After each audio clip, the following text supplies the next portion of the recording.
I wasn't supposed to see the message. It lit up on Marcus's phone as he stepped away from the table to take a call.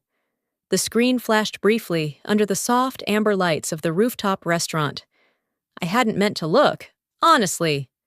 I was just shifting the wine glass to avoid knocking it over. But there it was, clear as day. Let her finish the deal, then cut her loose. Sent by Gavin Reese. Our new CEO. The words seared into my mind like a silent burn. I blinked, but they didn't disappear. My hand froze mid-air. The glass nearly tipped. Across the table, the clients from Barnes Tech were laughing with their CFO. Oblivious. We'd spent the last 9 months bringing them to the table for this deal, one of the biggest partnerships in the firm's history. A full-stack AI infrastructure package valued at over $40 million. And I was the architect behind every clause, every contingency. I straightened in my seat just as Marcus returned. He gave me that usual polished grin, the one that never quite reached his eyes. But there was a flicker, a subtle narrowing of his gaze. He knew I'd seen it. I smiled back, slow and smooth. Let the game begin, I thought. The dinner continued like a well-rehearsed play. Marcus toasted to cross-functional collaboration. The clients clinked glasses, and I nodded in all the right places. But inside, something shifted. The room hadn't changed, but I had. I studied Marcus more closely now. He sat straighter than usual, checked his phone often, fingers twitching slightly with each vibration. He laughed at the wrong times. His act was intact, but only barely. The clients, however, were all warmth and praise. "Nicole, your leadership on this has been phenomenal." Eric Barnes said, "Frankly, if you were running the whole show, we'd have signed this last month." Before I could respond, the waiter returned to top off our drinks.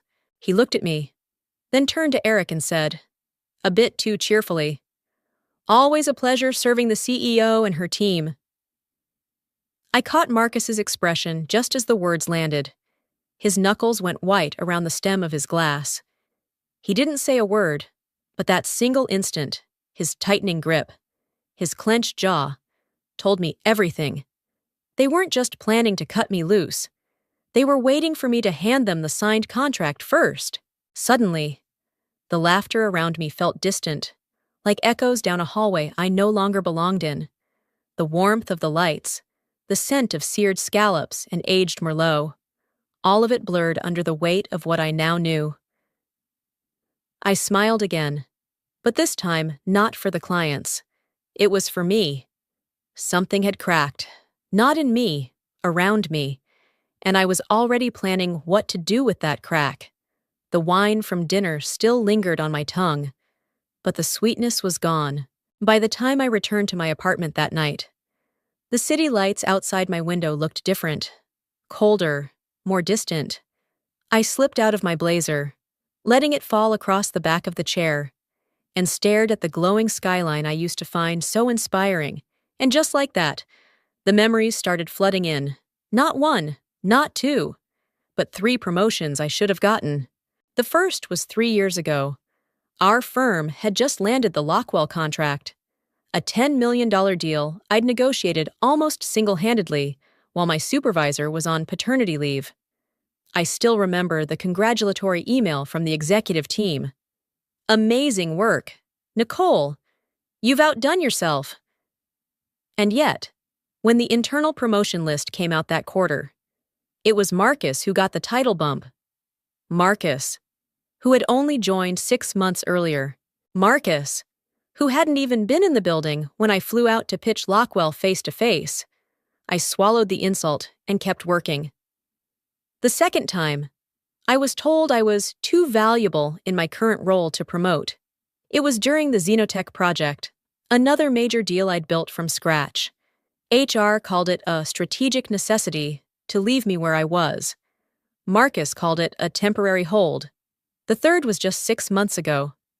I'd prepared for it, spent weeks updating my internal pitch deck, gathering peer recommendations, even mentoring 2 junior associates to show leadership initiative. And when the email came out, nothing. No mention, no explanation. Only later did I hear, through hushed hallway conversations, that the executive team thought I was a little too sharp, too precise, too independent. Apparently, a woman who doesn't rely on others is harder to control. My phone buzzed, yanking me back to the present. I glanced down and saw the name. Mom. I let it ring twice before answering, forcing some lightness into my voice. Hey, Ma! Her voice came warm and steady through the receiver. Hi, baby. Just checking in. You sounded tired the other day. I'm fine, I lied, watching my own reflection in the dark window. You sure? She pressed gently. You've been working so hard. I just hope they see that they see you. I hesitated, then smiled, even though she couldn't see it. Of course, they appreciate me, but the truth curled bitter behind my teeth. I looked away from the glass, blinking quickly. My eyes stung more than I expected. A second later, a soft ping echoed from my laptop. I leaned over to check it. It was a message from Ava, my assistant, and the one person in that building who never underestimated me. The message was brief, no subject line, just an attachment and a single line of text. You didn't get this from me. I clicked. It was a PDF. Q4 restructuring proposal. Confidential. My name wasn't on any of the upcoming leadership tracks, not even as a potential. But Marcus's name was everywhere. New team lead, strategic lead, East Coast expansion. I stared at the document, bile rising in my throat. So that's what they thought of me. A tool. A stopgap. Someone to build the bridge, but never cross it. I closed the file and sat in silence, and for the first time in a long time. I let myself feel it, not hide it. The bitterness. It settled into my bones like winter. But deep down, I knew it wouldn't stay there for long. Not this time. It started as just another lunch. Or at least, that's what I thought at the time, 2 months ago.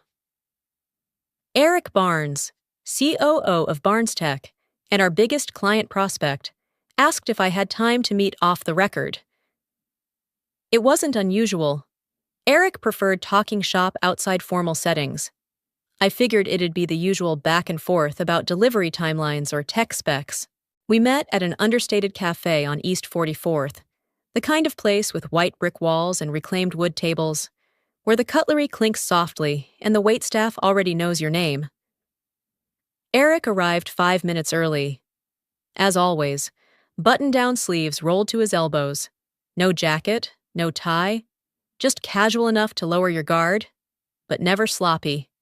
He smiled as he sat down across from me.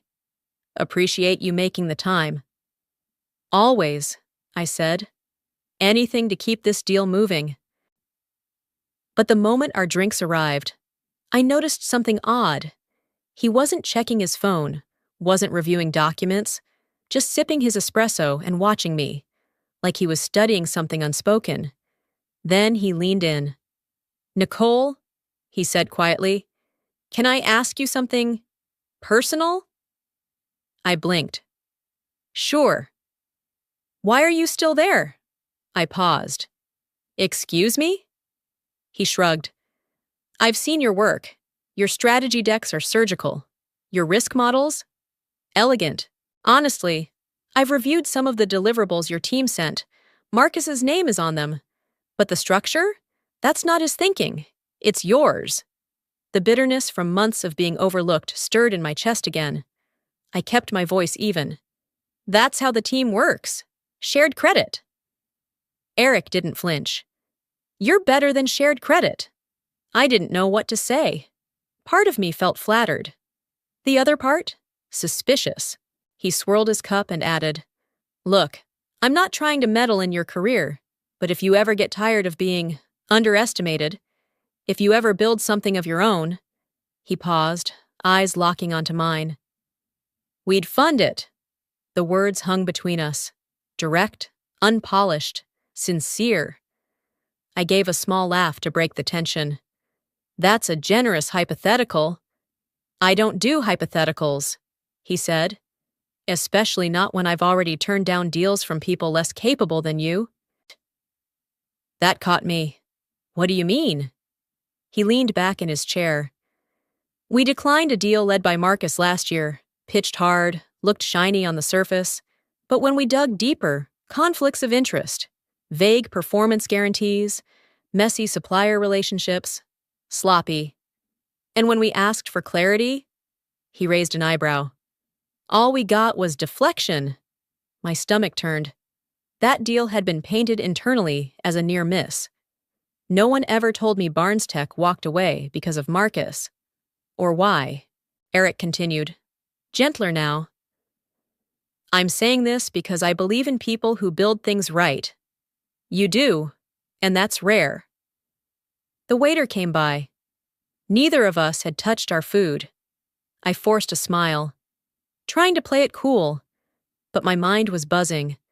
That conversation shouldn't have meant anything, just words over espresso. But 2 months later, sitting alone in my apartment with a signed termination notice and a silenced phone, it meant everything. Eric had seen what others refused to see, and now, I couldn't stop wondering, what would it look like to build something of my own? Not in theory, in practice. Something had been planted that day, and though I didn't know it yet, it was already beginning to grow. Some seeds don't bloom in sunlight. They grow in silence, in shadow, and sometimes in secret. After that lunch with Eric, something inside me had shifted, subtly at first, like a change in air pressure before a storm. I didn't walk out of that cafe with a grand plan or a resignation letter burning a hole in my purse. No, I walked out with a quiet question echoing in my chest. What if I could? And once that question took root, it never left. I didn't talk to anyone about it. Not my mother, not my closest friends, not even Ava. I just started researching, late at night, after work, in the silence of my apartment. When the city was still and the buzz of office politics couldn't reach me, I started with the basics: legal structures, tax brackets, business licenses.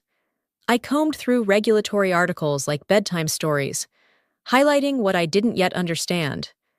I wasn't building a fantasy. I was studying a blueprint. 1 week later, I walked into a downtown office and sat across from a man named Alan Ridgway, a sharp, matter-of-fact attorney who'd once worked in our company's own compliance department. He'd left 2 years ago, disillusioned with the executive team's selective ethics. When I told him what I wanted, he didn't blink. You want something airtight, he said, tapping his pen. No shortcuts, no paper trails leading back to your current employer. I nodded. I want it clean, and I want it mine. He gave a curt smile. We can do that. We spent the next 2 hours laying out a formation strategy.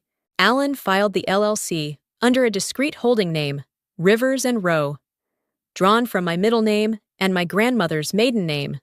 Neutral, untraceable unless someone was really digging. Next came the business account. I opened it quietly at a local credit union under my newly formed entity. No fancy branding, no staff, no office lease, just a number, a file, and a password only I knew. It wasn't a business yet, not really. It was a container, but it would hold something real, soon. Still, I wasn't reckless. I didn't start transferring data or whispering ideas in the hallway. If I was going to do this, it would be by the book and beyond suspicion. But I hadn't counted on Ava. She caught me late one evening, standing alone in the team server room, staring at the export logs like they were coded in Morse. You're not really watching backup logs for fun, she said, arms crossed. I turned, startled. Just doing some late admin cleanup. She raised an eyebrow. That's the worst lie you've ever told. I didn't reply, just smiled faintly and closed the window. She hesitated, then stepped closer. Whatever it is, I'm in, Unless you tell me not to be. There was a pause between us. I could have waved her off, but something in her expression, steady, loyal, brave, made me exhale. I pulled a small USB drive from my bag and held it out. No names, no details, I said. Just the client decks, my own versions, clean files, nothing proprietary, nothing signed. She took it without flinching. Give me 2 hours. And she did, that night, while most of the office scrolled through dinner menus and social feeds. Ava quietly copied over everything I'd authored in the last 18 months. Strategy briefs, risk models, budget scenarios, all original, all mine. We didn't speak much while she worked. She just handed me the drive when it was done and said, "It's on a clean partition. No metadata. You're good." I nodded. "Thank you." She paused before leaving. "Whatever you're building, it's already stronger than what they think they own." When the door closed behind her, I sat in the dark, the USB cold in my palm. This wasn't vengeance. It wasn't rebellion. It was preparation. It was the plan I never thought I'd need. Until now. There's a kind of pride that isn't loud. It doesn't need applause. It lives in the quiet satisfaction of knowing you've built something others thought you couldn't. That was the kind of pride I felt as I scrolled through the final terms of the Barnes Tech contract. It was just past 7:08 in the evening. The conference room was dim except for the blue glow of my laptop and the city lights flickering beyond the window. Everyone else had gone home hours ago, but not me. Not when we were this close. The total contract value stood at $42.3 million spread over a 10-year rollout of our AI infrastructure suite. I'd refined every clause. Pricing, contingencies, data security, delivery benchmarks. Every footnote had my fingerprints. No legal assistant, no ghostwriter. This deal didn't come from a team, it came from me. At 7:34, my inbox pinged. Eric Barnes. Final review done. Looks clean on our end. We're ready when you are. I leaned back slowly, fingers tented under my chin. Ready when you are. Those words hit differently tonight. This was the kind of deal that could define a career. The kind of deal that turns associates into partners, directors into legends. Except I already knew. The legend wasn't going to have my name on it. I heard footsteps outside the conference room before the door opened. Marcus strolled in. Tie loosened. Smile, too, practiced. "There she is," he said, clapping his hands lightly. "Are closer." I looked up. Neutral. Eric just confirmed. They're ready to sign. Of course they are. He crossed the room and stood beside me, pretending to scan the contract on my screen. "You've done incredible work. Nicole, truly." There it was again. That tone. Too smooth. Too tight around the edges. A week ago, I might have mistaken it for genuine, but not now. Not after seeing the text on his phone. Not after everything I'd already put in motion. Still, I nodded politely. "Appreciate it." He lingered a second too long, then clapped my shoulder lightly and turned to leave. "Let's make history." The door clicked shut behind him. I exhaled, then hovered my mouse over the Send for Signature button. My cursor paused, just for a second. That inner voice, the one I used to silence, whispered again. Wait. The conference room door creaked open a few minutes later. Ava peeked in, her expression tight. "Hey," she whispered, stepping inside and closing the door behind her. I tilted my head. "Everything okay?" She walked over, lowered her voice. "You didn't hit send yet, right?" "No, why?" Ava glanced toward the glass walls, then back at me. "I heard something from HR. They're talking about a restructuring announcement and layoffs."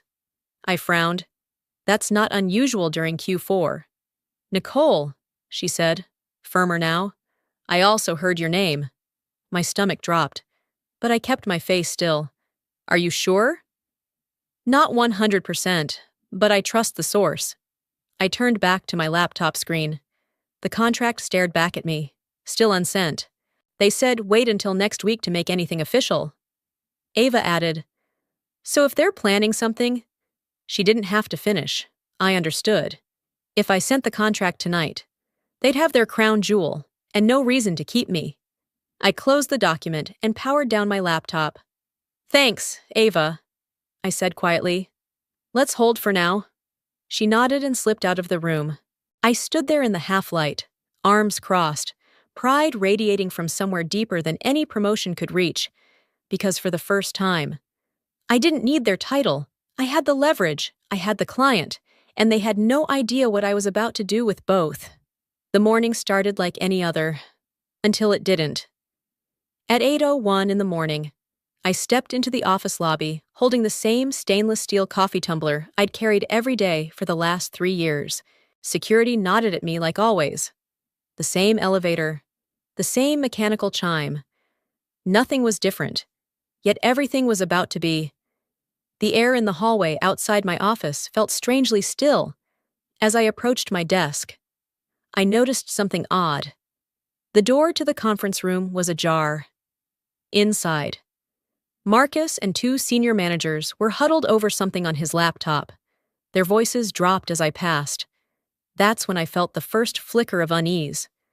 I turned on my computer. The login screen blinked once, then froze. I typed in my credentials again. Nothing. Just a soft red warning. Access denied. I frowned and reached for my phone to call it, but before I could dial, an email alert buzzed from HR Dept Subject, Status Update. Time, 9:02 in the morning.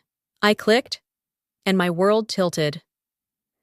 Your employment with Synertech is terminated effective immediately. Your credentials have been deactivated. Please do not attempt to access company systems. HR will contact you for exit logistics. No salutation, no signature. Just that, 5 cold, clipped lines. I reread the email, hoping it was some kind of error, a prank, a phishing scam. But my badge had already stopped working. I realized it when I tried opening the secure folder on my desk drive, and the reader blinked red. My Slack? Logged out? My email? Gone? My calendar? Wiped! I sat frozen for a full minute. The only sound in the office, the faint buzz of the overhead lights. Then my phone buzzed. Ava! They cut you off? I just found out. I'm done. I'm leaving. I won't stand here and smile while they erase you. Another buzz followed, this time from Sarah, a junior analyst I'd mentored. I just saw the update in HR's backend. They've reassigned your projects to Marcus, without your name even listed. That was when the reality started to set in. Not just that they'd let me go, but that they were trying to erase me entirely. My fingerprints on the deal, my months of work, my leadership, my planning, my legacy, all being buried in real time. Marcus didn't look surprised when I passed him in the hallway 10 minutes later. He just offered me that same forced smile and muttered, "Hope everything works out." It wasn't a farewell. It was a performance. As I walked back to my desk for what I now realized would be the last time, I noticed something on my chair. A small manila envelope. No label, no name, just sealed shut. I glanced around. No one was watching. I opened it. Inside was a black USB drive and a yellow sticky note in Ava's handwriting. "You'll need this. It's everything you built." My throat tightened for a moment. I didn't know what to do, whether to cry, scream, or laugh. I'd spent years building up trust in that company, sacrificed weekends, holidays, and sleep, stayed late, showed up early, hit every number they asked for, and in the span of 1 minute and 5 sentences, they'd erased me. But Ava hadn't. She remembered. She saved what mattered. I slipped the USB into my bag and looked around my office one last time. The framed certificate from MIT, the shelf of AI journals, The empty chair across from mine, where clients had sat, asking me questions Marcus never could answer. And in that moment, something inside me snapped, not in rage, but in clarity. I wasn't walking out empty-handed. They'd fired me, but I still had my relationships, my knowledge. And now, thanks to Ava, my work, as I exited the building, the cold morning air slapped against my skin like a second awakening. I didn't look back, because I already knew this wasn't the end. This was the moment they made their biggest mistake, and all I had to do was stay quiet and let it unfold. That night, the silence in my apartment was unbearable. No humming laptop, no Slack pings, no calendar alerts buzzing on my phone, just stillness. I sat curled up on the couch. The only light coming from the open laptop in front of me. On the screen was the contract. My contract. The one I had spent nearly a year constructing. The one Barnes Tech had confirmed was ready for signature just 24 hours earlier. And yet now it felt radioactive. I hovered the cursor over the file name, Barnes AI Infra, Final V27, PA PDF. My finger rested on the delete key. I'd thought I was stronger than this. I'd built contingency plans. I'd registered Rivers and Row. I'd prepared a clean exit. But I hadn't prepared for the humiliation, for being discarded with no explanation. No thank you. No trace of what I'd given. I hadn't prepared for what it would feel like to be invisible. The USB Ava gave me sat on the coffee table like a lifeline I wasn't sure I deserved. I stared at the blinking cursor. Just press delete. End it. Erase the evidence. Start over. Then my phone rang. Mom. I nearly let it go to voicemail, but something in me cracked, and I answered. Hi. Ma, I said, forcing my voice to sound casual. Hi, baby, she replied, her voice gentle but alert. You okay? I hesitated. Yeah, just long day. She was quiet for a second. Then, I know your long day voice. What happened? My eyes welled up, but I blinked fast. It's nothing, just corporate chaos. You know. A beat passed. Then came the question I didn't expect. Do you want me to come over? That simple offer, so soft, so sincere, hit me harder than any boardroom betrayal. She lived 2 hours away, had arthritis in both knees, and barely drove at night anymore. But she would have come, no hesitation. No, Ma, I whispered. I'm okay. I just need to get through tonight. I'll be better tomorrow. She didn't argue, just said, You don't have to be better. You just have to be honest with yourself. I choked on a response. I love you. I love you too. More than any deal. Nicole, more than any job. After we hung up, I set the phone down and just crumbled. My body shook with sobs I hadn't let myself feel all day. Grief, shame, anger, all of it poured out in thick, breathless waves. And when it passed, I sat in the stillness, arms wrapped around my knees, feeling small for the first time in years. That's when I noticed the blinking notification on my laptop, a single unopened email from 2 months ago, from Eric Barnes. Subject, You know what you're worth, Sat. 2 months ago, I clicked, Nicole, I don't know what will happen with the deal, but I want you to know this. We've worked with dozens of firms, dozens of teams. You are the first person who made us feel like our vision mattered as much as our dollars. You're more than a project lead. You're a builder, a strategist. If you ever want to do something different, bigger, on your own terms, call me. We'd back you without hesitation. Eric. I sat motionless, reading the email again and again. My tears had barely dried. But something began to shift. It wasn't just the words. It was the timing. Eric had seen it in me long before I had. Before the contract. Before the termination. Before the humiliation. He had seen something worth investing in, and I had nearly deleted it. I looked back at the USB. then at the unopened folder on my desktop, then at the framed photo of me and Mom on the bookshelf, both of us grinning, arms slung around each other at my college graduation. "You know what you're worth." I whispered it aloud, like a fragile incantation. Not loud, not defiant, just enough to hear myself believe it. I didn't delete the file. Instead, I renamed it R&R Signature Ready PDF, and then I shut the laptop. Not because I was giving up, but because, for the first time in 24 hours, I knew exactly what I had to do. Tomorrow wouldn't just be a new day.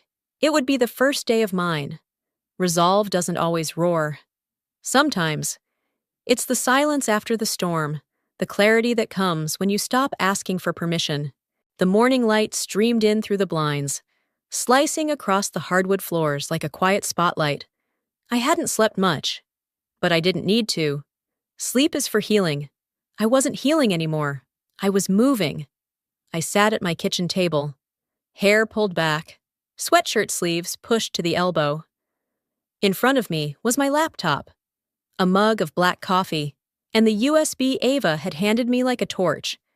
The contract file, now renamed R&R Signature Ready PDF, was open, identical to the original, with one exception: the signature block. The Signertech logo had been removed, replaced by a clean, minimalist header. Rivers and Rowe LLC, Authorized Representative. Nicole Everett, Chief Executive Officer. I stared at it for a long moment. It felt surreal. Seeing my name like that, not buried in the footnotes, not copy-edited out of a press release, but leading, declaring, owning. I didn't flinch. Not this time. Before I sent it, I opened a secure message window with Alan Ridgway, the compliance lawyer who helped me form Rivers and Rowe. I'd looped him in late the night before with a simple question. If I move on this tomorrow, am I bulletproof? His reply came 5 minutes later. Everything is clean. No IP conflicts. Your draft is stronger than theirs. All systems go. I trusted Alan. He'd spent years at Signertech and knew exactly where their weak points were, especially when it came to contracts and control. And this time, he wasn't on their side. I clicked into Gmail. New message. 2. Eric Barnes. Subject, as discussed. Attachment, R&R, signature, ready, PDF. My fingers hovered over the keyboard, then typed one simple line. Thank you for your patience. I'm ready. Then I hit send. The moment after felt eerily calm, like the air just before a bowstring snaps. I closed the laptop and walked to the window, cradling my coffee in both hands. Outside, New York was waking up, joggers cutting through the park, a delivery truck reversing with a slow beep. Just another Tuesday. Except, it wasn't. My phone buzzed. Eric Barnes. Timestamp 3 minutes after send. I tapped the notification. We approve, and yes, funding is still on the table. You're doing the right thing. We'll make the announcement jointly this Friday. Congratulations. Nicole. I stared at the screen, not breathing. Then, without thinking, I smiled. Not a grin, not triumphant, just quiet, focused. Behind that one message was everything I'd fought to believe again. That my work had value, that integrity could win, that I didn't have to play someone else's game to build something better. A second message followed from Eric's team. Please forward banking details for invoice processing. Expect the first installment within 24 hours. 24 hours. The company that fired me by email was about to watch $42 million transfer into the hands of the woman they'd erased. I sat down again, this time on the couch. My fingers trembled slightly, not with fear, but with control being restored. Piece by piece. There was one more thing I had to do. I drafted a message to Ava. No subject line, just, "It's done. You saved more than you know." She replied instantly. They're spiraling over here. Marcus hasn't left his office, but I'm smiling. Sai? I let out a slow breath and typed, Give it a week? Then let me know if you want to come build something real. No pressure, no promises. Just an open door. Before I closed the laptop again, I opened the file folder labeled Contracts. I moved the newly signed R&R copy into a new subfolder, Executed. Then I renamed the folder, Built by Belief, that morning. I didn't celebrate, didn't pour champagne, didn't tell my mother just yet. There would be time for all of that. For now, I just needed to sit with it, this new weight, this new direction, the risk I'd just taken, and the fire it was going to start. I'd signed the biggest deal in company history, only it wasn't their company anymore. It was mine. Power doesn't always announce itself. Sometimes it arrives quietly, printed in black and white, on the front page, by 9:04 the next morning. The headline had already broken. Barnes Tech signs $42 AI infrastructure deal with Rivers & Rowe, LLC. Tech Edge Daily. I read it once, then again. It was real. It was published. And it didn't mention Synertech. Not once. The article included a photo of Eric Barnes shaking hands with a faceless woman, cropped just enough that no one could tell it was me. The caption read, New tech firm, led by former Synertech strategist, finalizes largest private sector AI deal of the quarter. Strategist, not executive, not manager, but the message was clear to anyone who'd been paying attention. I waited for the fallout. It came faster than I expected. By 9:15, my phone started buzzing. Unknown numbers, former co-workers, even a journalist I hadn't spoken to since the Lockwell launch. I ignored every call. Then a name flashed on my screen that made me pause. Marcus. First call, then a second, then 4 more. Each one I sent straight to voicemail. Then came the text. Nicole, we need to talk. Urgent. I didn't reply. Instead, I forwarded the article to Alan, my attorney, with one line. Prepare for inbound noise. I'm not answering anything today. He responded with a thumbs-up emoji and a note. Proud of you. Let the silence speak. I was still sipping coffee when Ava messaged me. Short and fast. They just saw it. Marcus slammed his laptop shut so hard it cracked. I couldn't help but smile. Another message came seconds later. Lindsay from PR is walking around like someone shot her. She asked 3 people. Who is Rivers & Rowe? I hadn't told anyone the name of my LLC. Not even Ava until the morning I sent the contract. That anonymity made the reveal even sweeter. Now they knew. Now it was public. Now they were scrambling. A few hours later, Ava sent another update. Just overheard Marcus on the phone saying, We've lost leverage. It's out of our hands. He sounds defeated. That was the shift. For years, Marcus had moved like someone untouchable, always a step ahead in politics, always just charming enough to dodge consequences. But this deal had exposed what Synertech refused to admit. He didn't build the bridge. He just walked across it. I had built it. Every number, every provision, every clause in that deal was mine. I knew where the client pain points were, which legal teams needed extra time, which metrics would make procurement say yes. And now that knowledge had value, not as an employee, but as an equal. At 11:01, I received an unexpected call from an internal number at Synertech. I let it ring. Then, out of curiosity, I listened to the voicemail. It was Linda, the company's longtime PR director. Hi, Nicole. I just saw the article. I don't know what to say. I'm surprised, honestly. A bit impressed. I hope we can catch up sometime. Maybe clear the air? The air, I thought, had never been clearer. I forwarded that voicemail to Ava, who replied, Linda's in full crisis mode. She just asked if anyone had your personal email. Should I pretend not to have it? I laughed quietly and wrote back, pretend like we've never met. That afternoon, I stepped out of my apartment for a walk. The chill in the air didn't bite as sharply today. Something about walking past the newsstands, watching people scroll on their phones, knowing my name, though not printed, was behind every headline. It felt like reclaiming space. I wasn't just taking a breath. I was making room back home. I opened my laptop again and read through the article a third time. Slower now, I let each word sink in. Each line carried more than the deal. It carried narrative. They had tried to erase me. Now, my absence was the story. And for the first time since that termination email hit my inbox, I didn't feel like someone trying to recover from a blow. I felt like someone holding the pen. The contract didn't land where they thought it would.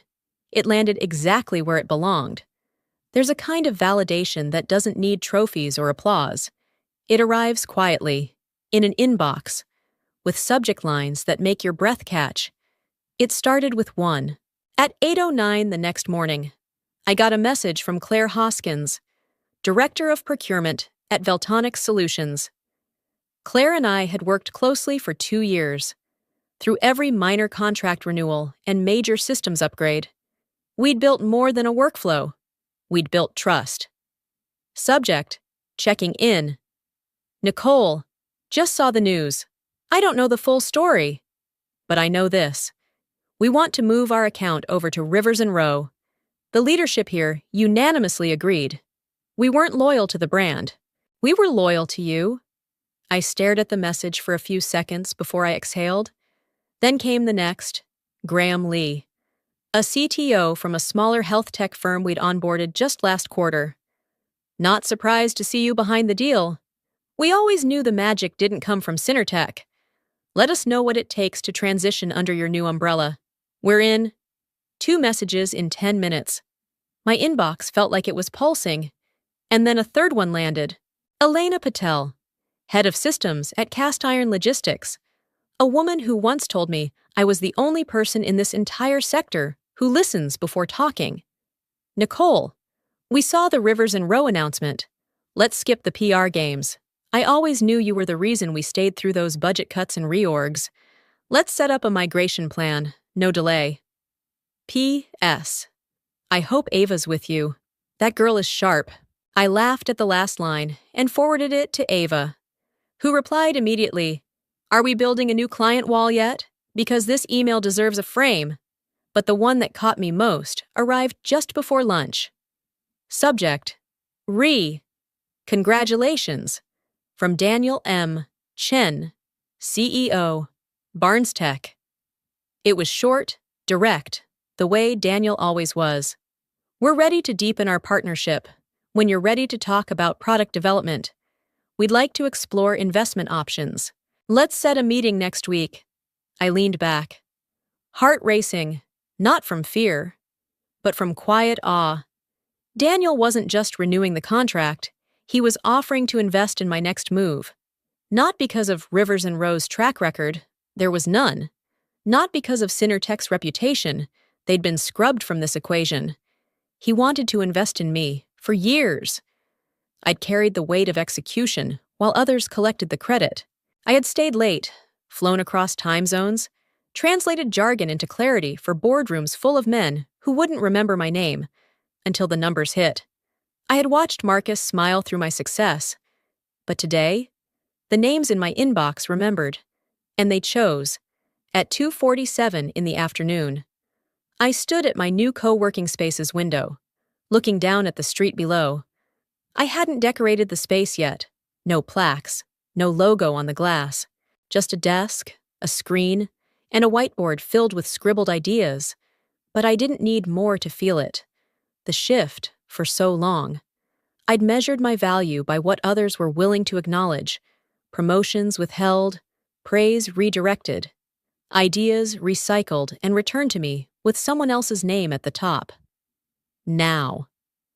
The recognition wasn't just symbolic. It was operational, financial, tangible. It was 4 major clients moving entire portfolios over without needing a pitch, without asking for discount rates or introductory offers. They weren't chasing a brand. They were following trust. There was a knock on the glass wall behind me. I turned to see Ben, the community coordinator at the space.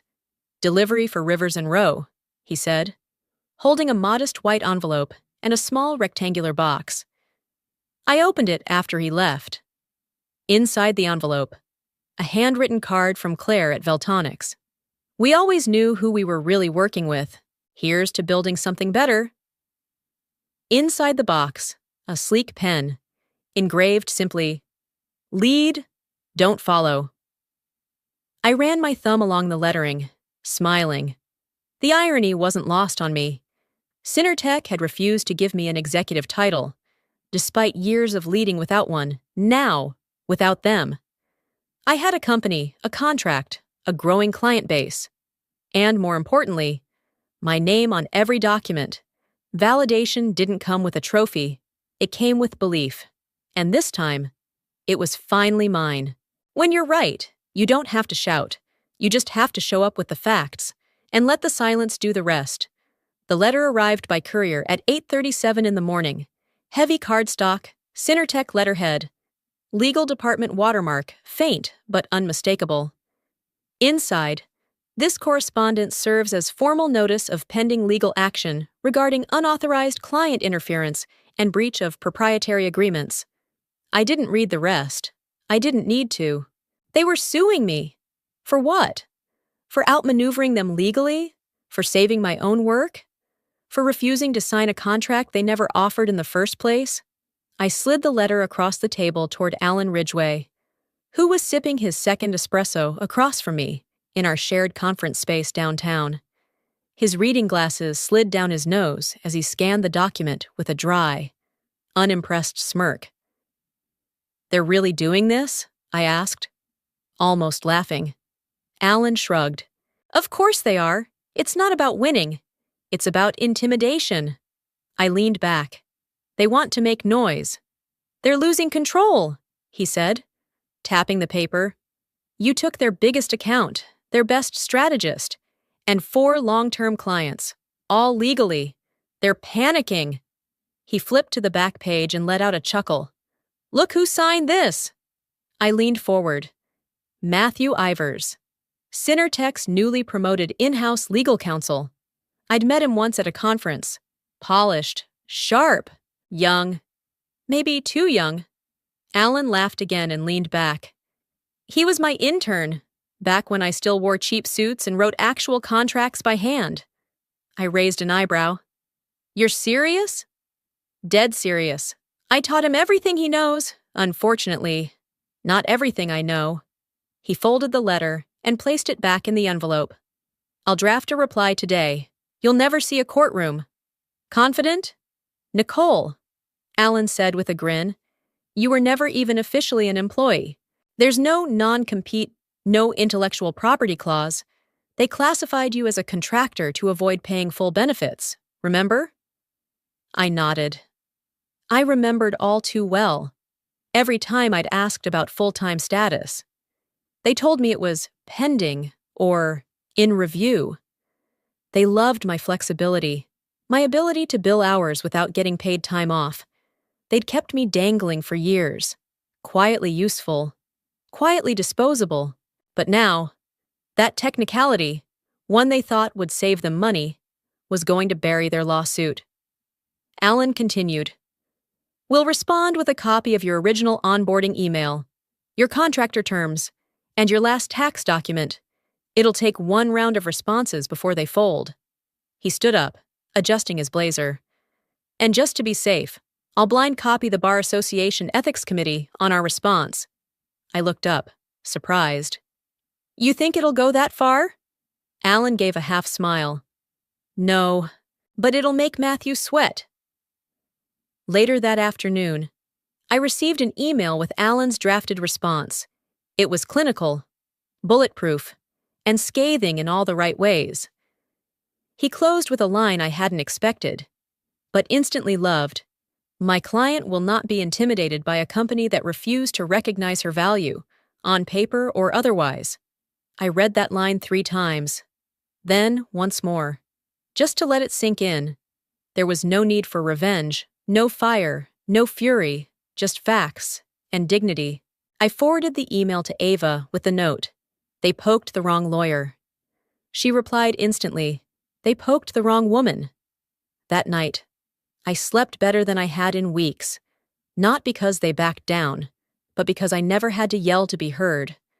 This time, the law was on my side. And finally, so was the truth. Victory doesn't always come with noise. Sometimes, it hangs quietly in a frame. Morning light spilled through the tall windows of my new office, soft and golden, warming the white oak floors and the sleek, matte-finished desk I'd chosen just last month. On the wall behind me hung a single frame. No diploma, no press clipping, just a printed screenshot, mounted under glass. "Let her finish the deal, then cut her loose." Sent at 7:52 in the evening. No sender name, no company logo, just those words. My hand brushed the edge of the frame as I straightened it, as I did every morning. The message that ended my career had started my empire. The door creaked open gently behind me. "Nicole?" I turned, smiling instantly. Mom stood in the doorway, her coat folded over one arm, hair pinned neatly, smile both proud and weary. She didn't visit the city often anymore. 2 hours of traffic was hard on her knees, but she insisted on seeing the new space in person. I walked over and hugged her. She held me tight for longer than usual. "I brought muffins," she said, handing me a small paper bag. "Still warm." "Blackberry?" I asked. "Of course. You think I'd forget?" We laughed. I guided her in and offered the seat by the window, the one I always pictured her in when I first imagined having my own office. Her gaze wandered around the space, lingering on the bookshelves, the potted ficus, the stack of investor portfolios on my desk. But her eyes stopped at the frame. She leaned in slowly, squinting. When she read the message, her face went still. Then she exhaled, soft but certain. "They didn't fire you," she said. "They freed you." I swallowed, nodding once. "Yeah, they did." She looked at me, something shimmering behind her smile. "And you walked out with the very thing they thought they were taking." I didn't answer. I didn't need to. My phone buzzed once on the desk. I glanced at the screen. Tech Edge Morning Report. Breaking. 5 key clients officially cut ties with Synertech as of this morning. Rivers and Rowe, founded by former strategist Nicole Everett, is now valued at 3 times Synertech's current market cap. I let out a quiet breath, then turned the phone so Mom could see. Her eyebrows lifted slightly. 3 times? I nodded, still processing it myself. And that's without even launching our product division. She leaned back, eyes misty now. "You always did color outside the lines. I just didn't realize you were drawing a new map." We sat in silence for a moment, the kind that holds everything unspoken. Outside the glass, the city moved as it always did, impatient, buzzing, ruthless. But in here, there was space, room to breathe, room to build, room to become what I had always known I could be, if someone, anyone, had just believed. Turns out, I didn't need their belief, just my own. I looked back at the frame one last time. The message that tried to erase me had become my cornerstone. They'd cut me loose, and I had flown.